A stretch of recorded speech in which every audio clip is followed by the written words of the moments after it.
a presentar a Katarzyna Płaczek, de la Universidad Adam Mickiewicz de Polonia. Será la primera en intervenir.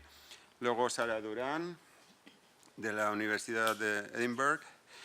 Rita Rodríguez Varela, Universidad de Valencia. Y Carolina Zygmunt será la última en intervenir. Luego ya me decís si queréis que hagamos un coloquio después de cada intervención o preferís al final que lo hagamos en conjunto. Pues nada, Katarzyna, cuando quieras, tienes la palabra. Muchas gracias y en primer lugar quería agradecer al comité la posibilidad de participar en este congreso, que significa mucho para mí. Y ahora paso a mi comunicación, que se titula Una mirada psicoanalítica sobre los celos y la locura en dos textos cervantinos, El celoso extremeño y El curioso impertinente. Los celos y la locura pertenecen a los motivos más persistentes en la obra de Cervantes.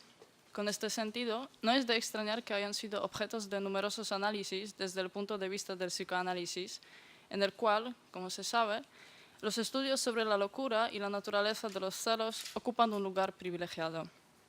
En esta comunicación me planteo comparar las imágenes de la locura presentadas en El celoso extremeño y El curioso impertinente y analizar las motivaciones que subyacen al comportamiento obsesivo de sus protagonistas. Antes que nada, hay que señalar que existen dos versiones del celoso extremeño.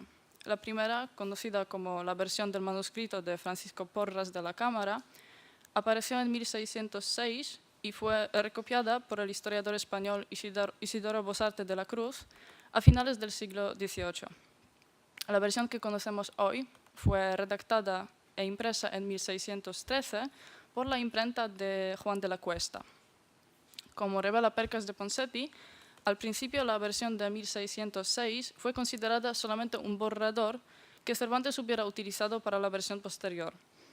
No obstante, según revelan las investigaciones de Jeffrey Stagg, había otro borrador anterior a ambas versiones, lo que permite demostrar que los dos textos fueron independientes.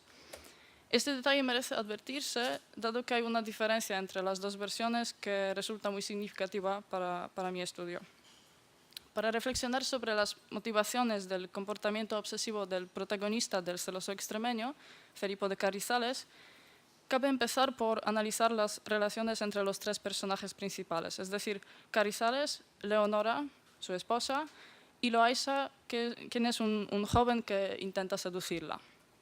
En la opinión de Weber, el celoso extremeño ejemplifica un típico triángulo amoroso que puede interpretarse como una imagen de la situación edípica en la cual el viejo Carrizales cumple la función paterna y compite con el joven Loaysa por Leonora, lo que en términos freudianos sería una muestra del complejo de tipo positivo, es decir, y ahora cito a Laplanche, un deseo de la muerte del rival que es el personaje del mismo sexo y deseo sexual hacia el personaje del sexo opuesto. Weber evoca una teoría de Ludwig Jekels, elaborada por Charles Maron, referente a los patrones psicológicos del género cómico, según la cual en la tradición literaria de la nueva comedia renacentista se repite el motivo de un fair-haired boy who fools the grey bird, donde el joven representa a un hijo que desea quitarle la mujer a su padre y a través de ello ponerlo en ridículo. Aparentemente los personajes de la novela se inscriben en este esquema. Un joven astuto resalta la debilidad del rival viejo. No obstante, se puede encontrar aquí por lo menos dos detalles inquietantes. El primero de ellos es una enorme diferencia de edad entre Carrizales y Leonora. Recordemos que al final el hidalgo declara que tiene casi 80 años y ella todavía es una adolescente. En el segundo lugar, esta novela no se sitúa dentro del género cómico del que habla Jekels, dado su desenlace obviamente trágico para todos los personajes. Carrizales se pone enfermo y muere, Leonora entra en monasterio y Loaysa, decepcionado con su decisión, se va a las Indias. No obstante, Weber considera que la tragedia también puede suponer un conflicto edípico. Según observa, la única diferencia entre estos dos géneros radica en que en la comedia se requiere cierto distanciamiento del damnificado, es decir, la figura del padre, y del sentimiento de culpa del hijo para que el sufrimiento quede relegado al segundo plano. Mientras que en la tragedia estos dos elementos, la culpa y el sufrimiento, constituyen el foco de atención. En el caso del celoso extremeño, la culpa se desplaza de Loaysa a Carizales principalmente por ser él un obstáculo del amor natural. De ahí que se pueda observar lo que Weber denomina, ahora cito, el cambio de una distancia afectiva de la comedia a una implicación patética de la tragedia, en el cual el conflicto edípico se pone de manifiesto. Por lo visto, en el curioso e impertinente se nos presenta otro ejemplo de triángulo amoroso en el que Lotario, amigo del protagonista Anselmo, desempeña el papel de mediador respecto a este. Y en este momento hago referencia a una observación de René Girard concerniente al curioso e impertinente, incluida en uno de sus estudios sobre la novela decimonónica. Al comparar a Anselmo con Pavel Pavlovich, un personaje de la novela El eterno marido de Dostoyevsky, Girard explica, cito, en ambos casos, el prestigio del mediador es lo único que puede ratificar la excelencia de una elección sexual. Cervantes insiste extensamente al comienzo de su relato respecto a la amistad que une a los dos protagonistas, a la infinita estima que experimenta Anselmo por Lotario, al papel de intermediario que este último ha jugado entre las dos familias con motivo de matrimonio. Lotario, amigo de Anselmo e intermediario entre él y Camila, es también su rival. El aspecto extraño de esta relación es que sea Anselmo quien provoca e incita esta rivalidad y, en palabras de Girard, acaba por arrojar a Lotario y Camila en brazos el uno del otro. Según el crítico, Anselmo, junto a Pavel Pavlovich, es uno de aquellos protagonistas que pueden desear solamente a través de algún otro. Aunque no quiera o no pueda admitirlo, depende del otro imprescindible para que su deseo pueda cumplirse. En otras palabras, Anselmo necesita a Lotario para apagar este, como él lo explica, deseo extraño y fuera del uso común que le aprieta y calmar la angustia causada por su locura, que de hecho él mismo utiliza esta palabra para locura para referirse a su condición. Ahora bien, si Anselmo no desea a Camila, sino a Lotario, obviamente el hecho de que Cervantes insista repetidamente en la amistad entre los dos caballeros ha llamado la atención de muchos investigadores y se han elaborado diferentes hipótesis sobre la naturaleza de los sentimientos que unen a Anselmo con Lotario. Por este motivo, entre otros, Francisco Ayala llamó el relato, ahora cito, una de las creaciones más ambiguas e insondables de su amigo e insondable autor.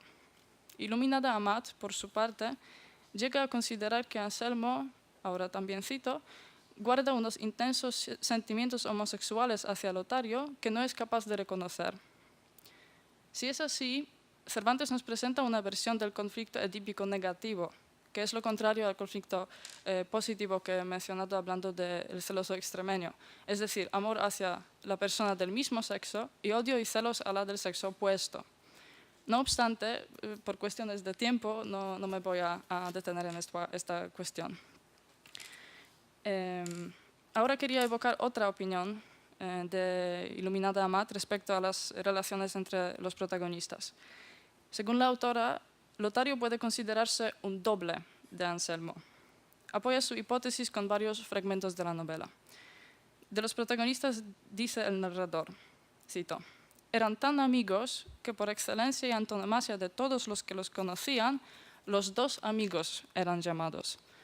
Eran mozos de una misma edad y de unas mismas costumbres y andaban tan a una sus voluntades que no había concertado reloj que así lo anduviese. Amat cita también el fragmento en el que Anselmo, estando a punto de salir de viaje, se despide de Lotario y pide a Camila que, cito, tuviese cuidado de tratarle como a su misma persona. Aceptar que, como sugiere Amat, Lotario es un doble de Anselmo significa que no estamos ante un típico esquema triangular de Girard, sino ante una reformulación de este.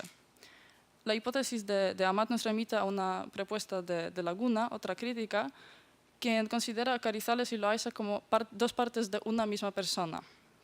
En este contexto, la autora señala la importancia del cambio que Cervantes introdujo en el desenlace de la versión de 1613. En la versión anterior leemos que poco después del fallecimiento de Carrizales, Loayza se alistó en el ejército y murió en un accidente, herido por un arcabuz que le había reventado en las manos, mientras que en la versión definitiva Loayza no solo no muere, sino que se marcha a las Indias, al igual que Carrizales, que recordemos había pasado en las Indias 20 años antes de volver a Sevilla y casarse con Leonora. Resulta entonces que las relaciones entre los protagonistas de ambas novelas pueden leerse de dos maneras diferentes. Considerar a Loayza como un segundo Carrizales, al igual que interpretar a Lotario como un doble de Anselmo, significa rechazar la idea del triángulo amoroso, por lo que se puede constatar que la causa de los celos que experimentan los protagonistas no se origina en un conflicto edípico, y la importancia de esta observación se debe a que justamente el conflicto edípico es lo que suele subyacer a lo que Freud llama celos normales. Por tanto, los celos de Anselmo y Felipo no son normales, sino son una forma de locura.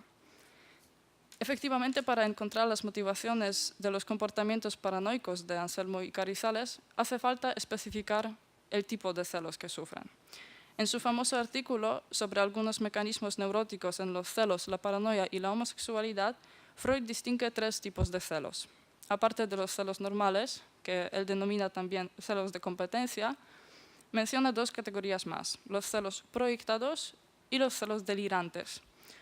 Según explica, los celos proyectados tienen su origen en, cito, la propia infidelidad practicada de hecho, o en las impulsiones a la infidelidad que han caído bajo la represión. Y añade, es una experiencia cotidiana que la fidelidad, sobre todo la exigida en el matrimonio, solo puede mantenerse luchando contra permanentes tentaciones. Quien las desmiente dentro de sí mismo siente empero sus embates con tanta fuerza que es proclive a echar mano de un mecanismo inconsciente para hallar alivio. Se procura tal alivio proyectando a la otra persona, hacia quien es deudor de fidelidad, sus propias impulsiones a la infidelidad. Ciertamente el caso de Carrizales podría ilustrar el fenómeno evocado por Freud, dado que los celos que sufre son producto de una fuerte represión. Weber observa que la vida del protagonista está marcada por un triple rechazo, de los padres, del patrimonio y de la patria. El protagonista abandona su casa familiar para despilfarrar los años como la hacienda, como dice Cervantes, para finalmente buscar una vida mejor en las Indias, donde rechaza su condición de hidalgo en virtud de hacerse indiano. En estas circunstancias, ya viejo, desea reparar su traición y vuelve a España, decide casarse para recuperar la familia y el dinero. Recurriendo a las observaciones de Freud, se puede constatar que Carrizales proyecta a Leonora, es decir, la deudora de su fidelidad, sus propias impulsiones a la infidelidad, es decir, a la traición. Y tras reconocer a sí mismo en Loayza, teme el adulterio, es decir, otra traición, que pudiera tener lugar. Quería evocar ahora una teoría de Mollio, según la cual la obsesión de Carrizales está inseparablemente vinculada con su obsesión por el dinero. El crítico dice, cito, «Fuerza es reconocer que los celos de Carrizales ofrecen la especificidad de una exacerbada manía posesiva, que se traduce por un mismo frenesí, tanto si se trata de dinero como de amores».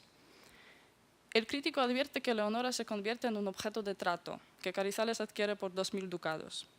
Además, observa que, cito, «la entrega de la dote, coincidente con la celebración del matrimonio, provocó el irremediable arrebato de celos. Una vez más, los celos, que esta vez se marcan con una crisis convulsiva, son indisociables de estos dineros que se acaban de librar y que son los de la compraventa amorosa». Mollio llega a constatar que la actitud de Carrizales respecto al dinero se parece al trato que da a las personas. De hecho, en ambos casos, en su comportamiento subyace una desmesurada necesidad de acumular. El temor que siente por compartir sus bienes, ineluctablemente asociado con la idea del matrimonio, es el mismo que le hace desconfiar de la fidelidad de su esposa. Carrizales está entonces obsesionado por poseer y al mismo tiempo atemorizado por la posibilidad de perder. En este momento, cabe advertir una pequeña inconsecuencia que concierne al nombre del protagonista. En cada una de las versiones de la novela Cervantes llama a Carizales por su nombre de pila solamente 4 veces. En el manuscrito Porras, Carizales lleva el nombre de Filipo, mientras que en la versión de 1613 aparecen 2 formas, Filipo y Felipo. La mayoría de los editores opta por homogeneizar el texto y utiliza solamente una forma, Felipo, Filipo o incluso Felipe. Hay diferentes explicaciones de este fenómeno, entre las cuales cabe evocar la hipótesis de Molio, quien observa que, cito, llamarse Filipo, que era también nombre popular de una moneda, es decir, el ducatón, es como llevar por nombre don dinero, significativo de la obsesión profunda del personaje que se pasa la vida derrochando o acumulando dinero. Observemos enseguida que la actitud de Carizales hacia Leonora es bastante parecida a la de Anselmo y Lotario respecto a Camila. De Armas Wilson observa que los 2 hombres, el esposo y el amante, la tratan como una moneda. Lotario le dice a Anselmo que es legítimo posesor de un finísimo diamante, de cuya bondad y quilates estuviesen satisfechos cuantos lapidarios le viesen, mientras que Anselmo declara que quiere poner a prueba la fidelidad de su esposa para revelar, cito, los quilates de su bondad como el fuego muestra los del oro. Para Anselmo, Camila es un objeto de posesión y de compraventa que él teme perder hasta tal punto que paradójicamente pone en peligro su matrimonio. Su obsesión tiene entonces un carácter puramente destructivo, puesto que lo priva de todo lo valioso que tiene, el matrimonio y la amistad. Y para concluir, quería evocar una observación de Abaya Arce concerniente al cambio del desenlace en la versión de 1613 respecto a la anterior que he mencionado antes. Según el crítico, la muerte de Carizales y Loaysa y la huida al convento de Leonora, es decir, una muerte simbólica, hacen que la novela quede perfectamente cerrada, mientras que el hecho de que Loaysa se vaya a las Indias abre posibilidades para una continuación.